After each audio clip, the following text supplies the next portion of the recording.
Assalamualaikum warahmatullahi wabarakatuh. Innal hamdalillah nahmaduhu wa nasta'inuhu wa nastaghfiruh wa na'udzu billahi min shururi anfusina wa min sayyiati a'malina. Man yahdihillahu fala mudilla lahu wa man yudlilhu fala hadiya lahu. Asyhadu an la ilaha illallah wahdahu la syarika lahu wa asyhadu anna Muhammadan abduhu wa rasuluh. Allahumma salli ala Muhammad wa ala alihi wa sahabatihi wa man sara ala nahjihi wa ihtada bi hadihi wa sanna bi sunnatihi ila yaumil qiyamah. Ya ayyuhalladzina amanu taqullaha haqqa tuqatih wa la tamutunna illa wa antum muslimun. Allahumma 'allimna bima yanfa'una wanfa'na bima 'allamtana wa zidna ilman wa tawfiqan wa alhiqna bis salihin. Amma ba'd, ma'asyiral muslimin jamaah salat subuh rahimani wa rahimakumullah. Alhamdulillah, pada kesempatan ini kita kembali meneruskan majelis ilmu kita pada penjelasan kitab Taisirul Karimur Rahman fi Tafsir Kalamil Mannan. Dan alhamdulillah, pada pertemuan kita yang sebelumnya kita telah menyelesaikan penjelasan ayat-ayat Allah Azza wa Jal yang terdapat di dalam surah Al-Qiyamah, di mana di surah ini, yaitu di surah Al-Qiyamah, Allah Subhanahu wa taala mengingatkan kita tentang yaumul qiyamah, dan tentunya peringatan tersebut tidak lain untuk menguatkan keimanan kita kepada hari akhirat. Dan keimanan kepada hari akhirat merupakan kunci utama bagi seorang muslim untuk bisa melakukan kebaikan-kebaikan dan menghindari keburukan-keburukan. Itulah sebabnya Nabiullah Muhammad sallallahu alaihi wasallam di dalam beberapa hadis beliau, ketika beliau memerintahkan kepada kaum muslimin dengan suatu perintah, atau ketika Nabi sallallahu alaihi wasallam melarang kaum muslimin dengan suatu larangan, maka seringkali beliau mengaitkannya dengan keimanan kepada Allah dan keimanan kepada hari akhirat. Sering kita dapatkan hadis yang permulaannya dengan redaksi man kana yu'minu billahi wal yawmil akhir. Siapa yang beriman kepada Allah dan kepada hari akhirat. Ini menunjukkan sekali lagi bahwa ada keterkaitan yang sangat erat antara semangat seseorang di dalam melakukan kebaikan dengan keimanannya kepada hari akhirat. Karena ketika seorang yakin dengan seyakin-yakinnya tentang hari akhirat, itu berarti dia yakin bahwa dia akan mendapatkan hasil ketika dia melakukan suatu kebaikan.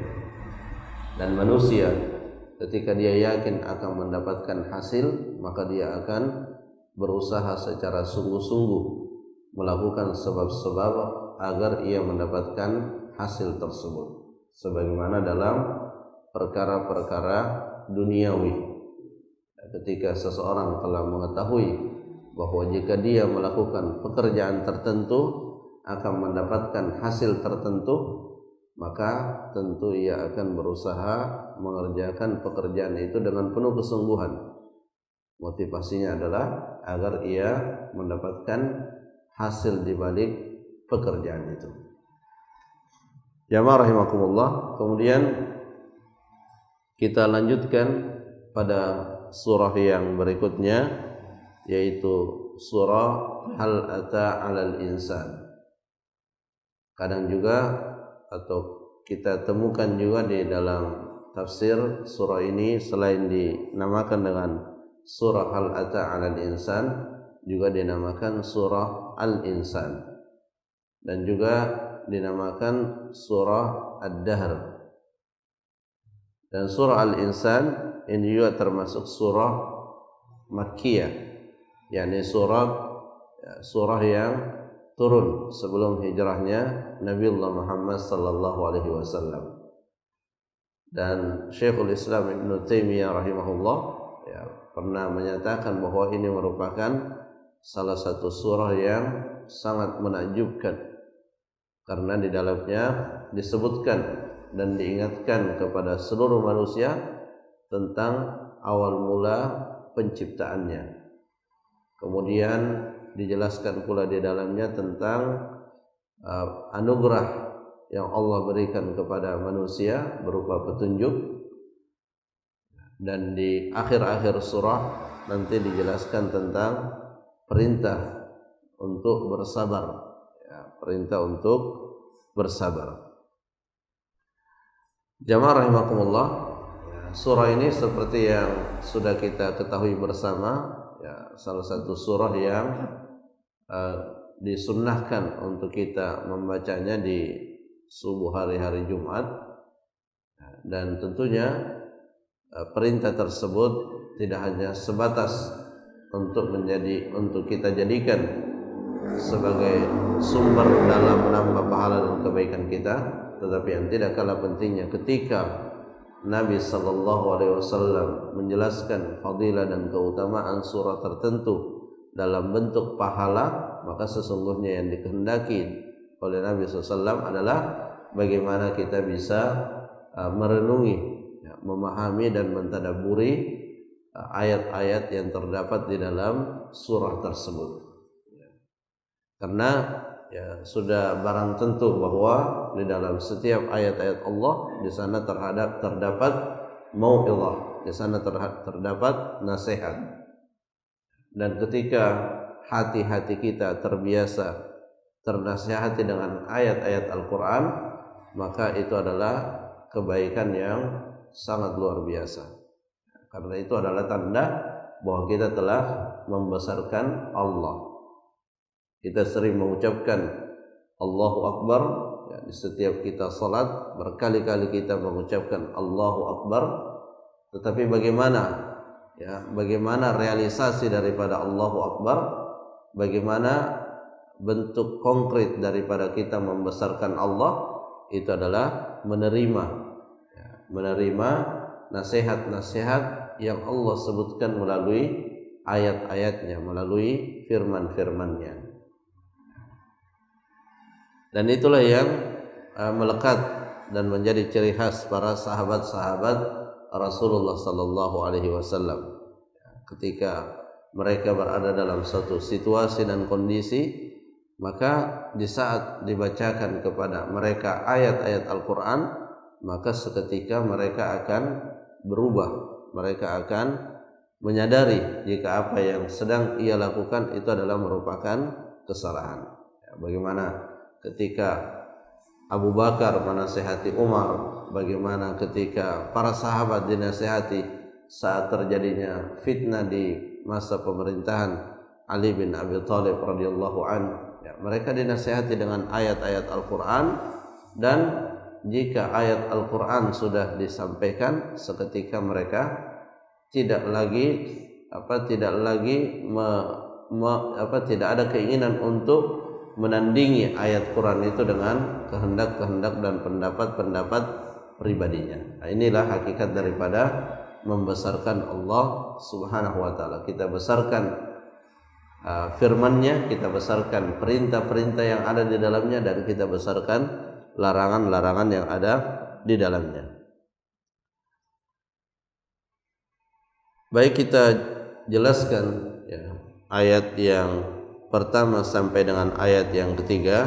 Bismillahirrahmanirrahim. Hal ata 'alal insani hinun minad dahri lam yakun syai'an madhkura.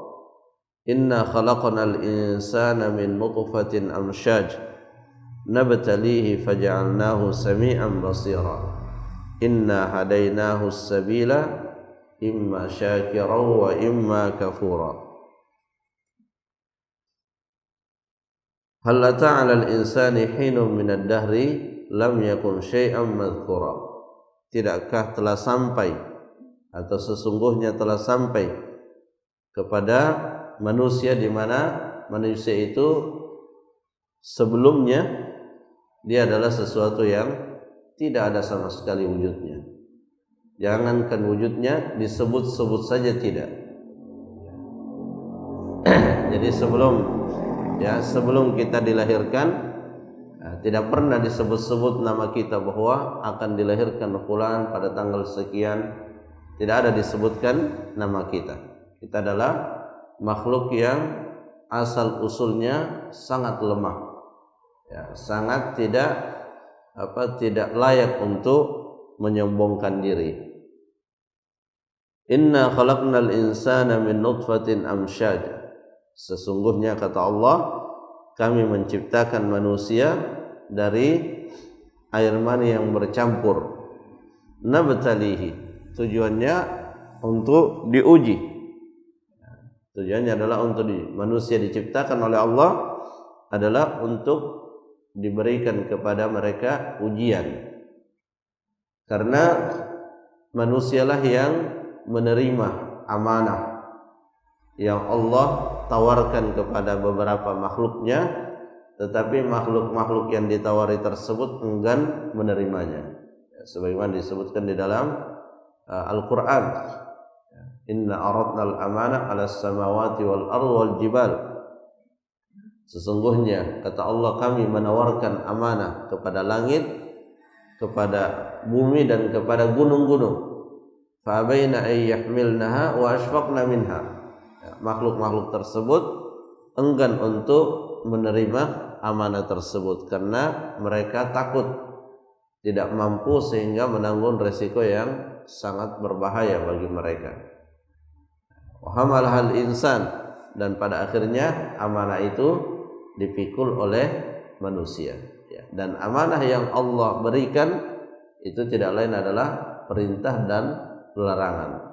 Perintah dan larangan itu hakikatnya adalah ujian juga bagi kita, sebagaimana Allah Subhanahu wa taala sebutkan di dalam surah Al-Baqarah, wa idh ibtala Ibrahim rabbuhu bikalimat fa'atammahun.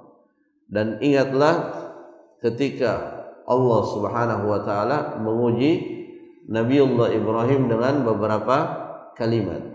Para ahli tafsir menjelaskan beberapa kalimat yang dimaksudkan pada ayat ini adalah al-awamir wan nawahi, perintah-perintah dan larangan-larangan. Dan itulah yang terlihat di dalam kisah Nabiullah Ibrahim alaihissalam. Beliau diperintahkan dengan perintah-perintah yang sangat berat. Demikian pula larangan-larangan yang juga sangat berat. Jadi perintah dan larangan itu adalah ujian, dan itulah yang menjadi tujuan kita berada di dunia ini, agar kita selalu menyadari bahwa kita sedang diuji oleh Allah Subhanahu wa taala, diuji dengan perintah, diuji dengan larangan. Karena kalau kita renungi detik per detik yang kita lewati dalam sehari, maka sesungguhnya kita tidak pernah terlepas dari ujian-ujian tersebut. Kita mendengar azan berkumandang, kita diuji apakah kita menyambut atau tidak. Kita keluar dari masjid ini, kita diuji. Kita diuji, baik itu yang sifatnya sunnah ataupun yang sifatnya wajib, baik itu larangan yang haram ataupun yang dimakruhkan. Sampai di rumah kita diuji, bertemu dengan anggota keluarga kita diuji. Demikian seterusnya, rutinitas yang kita lewati di dalam sehari, besok dan seterusnya tidak lepas dari ujian. Itulah sebabnya kenapa kemudian ada ibadah-ibadah yang 5 kali dalam sehari, kemudian ada salat-salat sunnah, kemudian ada zikir pagi dan sore, ada zikir yang mutlak yang kita ucapkan kapan saja, ada doa-doa yang kita diperintahkan untuk mengucapkannya. Itu semua tidak lain sesungguhnya untuk menguatkan kita, agar kita mampu menghadapi ujian-ujian yang memang melekat pada diri setiap manusia yang masih hidup dan berakal. Inna hadainahu sabila imma syakira wa imma kafura. Sungguhnya kami memberikan petunjuk jalan dan manusia tinggal memilih apakah dia menjadi orang yang bersyukur atau sebaliknya dia menjadi orang yang kufur. Dan setiap pilihan ada resiko dan konsekuensi yang menyertainya. Jamaah rahimakumullah, Syekh Abdurrahman bin Nasir As-Sa'di di dalam mengawali penjelasan daripada ayat-ayat tadi, beliau mengatakan, "Dzakarallahu fi hadhihi surah al-karimah awwal halatil insan wa mubtada'aha wa mutawassitaha wa muntahaha." Di surah ini, di awal surah ini, Allah Subhanahu wa taala menyebutkan keadaan manusia dari sejak permulaan, pertengahan hingga akhir hayatnya. Ya, jadi inilah sesungguhnya yang menjadi hikmah kenapa kita membaca surah ini minimal satu kali setiap pekan, yaitu pada subuh hari Jumat, ya, agar kita selalu menyadari tentang keadaan kita, bagaimana awalnya, bagaimana pertengahannya, dan seperti apa akhirnya. Karena dengan kesadaran tersebut itu akan menjadi penyubur dan penguat keimanan kita. Ya, dengan kita mengetahui bahwa kita adalah makhluk yang sangat lemah, itu akan mengantarkan kita untuk selalu membesarkan Allah Subhanahu wa taala. Karena penyakit yang paling dikhawatirkan pada diri seorang manusia itu adalah penyakit kesombongan. Penyakit kesombongan. Karena dalam hal ini, ya, ada kemiripan, ya, ada kemiripan antara jin dengan manusia. Jin dengan kelebihannya bisa sombong, sebagaimana juga manusia ketika diberikan kelebihan, juga kelebihan itu bisa menjadikan dia sombong. Sehingga kita diingatkan oleh Allah tentang asal muasal kita. Fadzakara annahu marra alaihi dahrun tawil wa huwa alladhi qabla wujudihi. Dan Allah mengingatkan bahwa telah berlalu waktu yang sangat panjang, ya, telah berlalu waktu yang sangat panjang sebelum manusia itu dilahirkan. Wa huwa ma'dum bal laisa madhkuran. Yang saat itu sebelum dilahirkan, misalnya kita lahir, ada yang lahir di tahun 90-an, maka sebelumnya, ya, ribuan tahun sebelumnya dia belum ada, bahkan tidak pernah disebut namanya.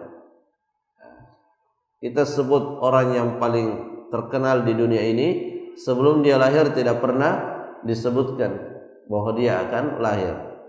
Yang mungkin disebutkan hanya para nabi, ya, seperti Nabi Muhammad. Memang sebelum dia lahir, beliau telah dinubuatkan di kitab-kitab yang sebelumnya akan datang seorang nabi. Tetapi yang selain nabi, sehebat apapun keadaannya hari ini, sebelum dia lahir, dia adalah sesuatu yang tidak ada wujudnya, bahkan namanya saja tidak pernah disebut. Thumma lamma arada Allah Ta'ala khalqahu khalaqa abahu Adam min tin thumma ja'ala naslahu mutasalsilan. Kemudian ketika Allah menghendaki hadirnya kita, terciptanya kita semua ini di dunia, maka Allah menciptakan Nabiullah Adam. Kemudian dari Adam terciptalah sejumlah manusia. Dan dari mana, ya, dari mana, apa materi dan bahan diciptakannya manusia itu? Min nutfatin amsyajin, ya, dari air mani yang bercampur, yaitu air mani seorang laki-laki dengan seorang wanita. Ma'in mahinin mustaqdar, ya, di ayat yang lain dikatakan mimma'in mahin, dari air yang sangat hina. Bahkan kalau dikelompokkan apakah dia air yang bersih atau yang kotor, maka semua akan mengatakan itu adalah air yang kotor. Nah, dari situlah manusia diciptakan. Nabtalihi, kami mengujinya. Allah Subhanahu wa taala menciptakan kita dalam rangka untuk diuji, dan setelah ujian itu kita akan mendapatkan hasil ujiannya. Kalau hasil ujiannya bagus, maka balasannya juga baik. Lina'lama hal yara halahul ula wa yatafattan laha am yansaha wa tagurruhu nafsuhu.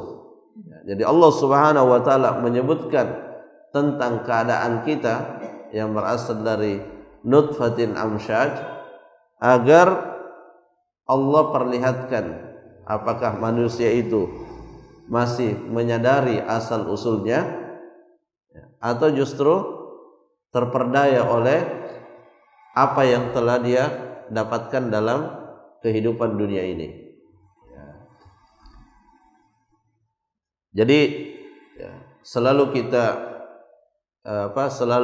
alokasikan sebagian waktu yang kita miliki dalam 24 jam untuk merenungi hal-hal yang seperti ini, untuk merenungi betapa tidak berdayanya kita, betapa tidak berharganya diri kita di hadapan Allah Subhanahu wa taala jika melihat pada asal usul diciptakannya kita. Sehingga yang akan lahir dari perenungan-perenungan seperti itu adalah membesarkan Allah, menyadari la haula wala quwata illa billah, yang selanjutnya akan mendorong kita untuk selalu mendekat kepada Allah yang Maha Besar, yang Allahus Samad, sehingga kita semakin baik disiplin dalam ibadah, dan juga kualitas ibadah kita juga semakin baik. Jadi ketika kita beribadah kepada Allah Subhanahu wa taala, tidak lagi hanya sebatas gerakan-gerakan lahiriah saja, tetapi di dalamnya memang ada unsur kita ingin dekat kepada Allah, kita ingin meminta pertolongan kepada Allah, terutama pertolongan agar kita bisa menjalankan perintah-perintahnya dan menjauhi larangan-larangannya. Karena itulah yang paling berat.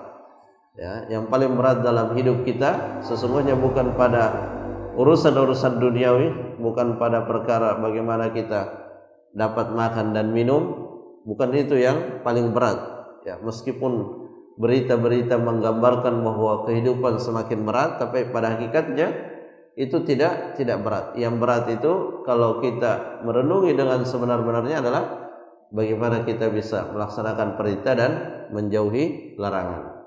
Makanya kebiasaan di kalangan ulama-ulama terdahulu, orang-orang soleh terdahulu, ketika mereka terbangun di subuh hari atau terbangun di sepertiga malam, yang muncul dalam pikirannya itu adalah bagaimana hari ini dia bisa menjalankan perintah Allah dan menjauhi larangan-larangannya. Itu yang paling pertama muncul. Barulah kemudian setelah itu berkaitan dengan urusan-urusan dunianya. Fa ansha'allahu wa khalaqalahu al-quwa al-batinah. Allah Subhanahu wa taala setelah menciptakan manusia, Allah menjadikan pada manusia itu kekuatan maknawiyah, kekuatan yang ada di dalam dirinya, dan kekuatan yang ada di luar dirinya berupa panca indera. Inna khalaqnal insana min nutfatin amsyaj nabtalihi faja'alnahu sami'an basira. Kami jadikan dia mendengar dan kami jadikan dia melihat. Ini kekuatan yang Allah berikan kepada kita. Bisa mendengar dan bisa melihat, bisa merekam informasi melalui telinganya dan melalui apa yang dia lihat. Kemudian dia pikirkan, dari situlah kemudian manusia bisa mewujudkan apa yang menjadi kemaslahatannya. Dan ini seperti yang tadi kita sebutkan adalah kekuatan. fatammaha lahu wa ja'alaha salimatan yatamakkan biha min tahsili maqasidih, ya, dengan segala fasilitas yang Allah berikan kepada kita yang melekat pada diri setiap manusia, dia akan mampu untuk mewujudkan apa yang menjadi tujuan-tujuannya. Tujuan-tujuannya berkaitan dengan kemaslahatan duniawinya. Ya, kita diberi akal, kita diberi telinga, kita semua, ya, panca indera yang melekat pada diri kita itu memungkinkan untuk kita jadikan sarana di dalam mewujudkan hal-hal yang berkaitan dengan keberlangsungan hidup kita di dunia. Tetapi tidak sampai di situ. Ya. Allah katakan inna hadaina.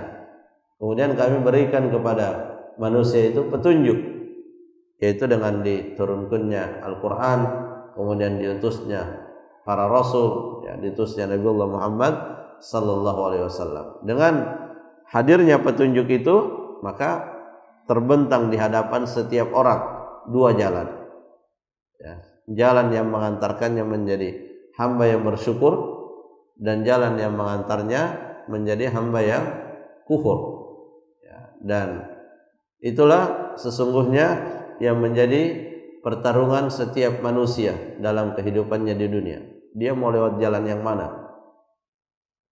Dan setiap yang dia pilih akan ada ujungnya. Ya. Kalau dia pilih jalan yang baik, akan berujung ke surga. Dia pilih jalan yang buruk, akan berujung kepada neraka. Nah, disinilah pentingnya kita berhati-hati di dalam menentukan pilihan kita. Nah, jalan yang dimaksud di sini adalah amalan. Ya, jalan yang dimaksud adalah amalan. Baik yang berkaitan dengan akidah, berkaitan dengan ibadah, berkaitan dengan akhlak. Ya, semua ada jalannya. Dan Nabi sudah menjelaskan semua jalan itu. Semua jalan ke surga sudah dijelaskan oleh Nabi SAW. Semua jalan ke neraka juga sudah dijelaskan oleh Nabi SAW. Jadi kita tidak perlu repot untuk membuat jalan sendiri. Ya, kita tinggal pelajari saja jalan-jalan yang pernah diajarkan oleh Nabi, lalu kita pilih di mana kita akan lewat. Ya, itu kemudahan yang Allah berikan kepada kita. Jadi kita tidak direpotkan lagi mencari dan membuat jalan sendiri menuju ke surga. Kalau ada yang sampai berpikiran seperti itu, justru bukan jalan ke surga yang dia buat, tapi justru jalan yang bisa mengantarkannya kepada neraka. Yang benar adalah pelajari apa yang datang dari Nabi, maka kita akan tahu mana jalan ke surga dan mana jalan ke neraka. Ketika kita sudah tahu ini jalan ke surga, maka jangan ragu-ragu untuk melewatinya, meskipun ada resiko-resiko yang harus kita hadapi. Demikian pula sebaliknya, ketika kita sudah tahu jalan itu adalah jalan yang mengantarkan kepada neraka, maka kita tinggalkan, meskipun juga terkadang ada resiko-resiko yang akan kita tanggung disebabkan oleh pilihan kita. Ya, dan memang selama kita masih berada di dunia, ya, setiap pilihan itu menuntut pengorbanan, ya, menuntut pengorbanan. Ya, makanya Allah Subhanahu wa taala mengatakan, walladzina jahadu fina lanahdiyannahum subulana. Orang yang bisa dapat petunjuk itu hanya orang yang bersungguh-sungguh. Orang yang bersungguh-sungguh itu adalah orang yang siap menerima risiko. Risiko paling minimal dia melawan hawa nafsunya. Itu risiko paling minimal, selain daripada resiko-resiko yang lain yang kadang kita hadapi di dalam kita menentukan pilihan-pilihan kita. Jamaah rahimakumullah, mungkin itu yang bisa disampaikan, semoga bermanfaat. Wallahu taala a'lam bissawab. Subhanakallahumma rabbana wa bihamdik, asyhadu an la ilaha illa anta, astaghfiruka wa atubu ilaik. Assalamualaikum warahmatullahi wabarakatuh.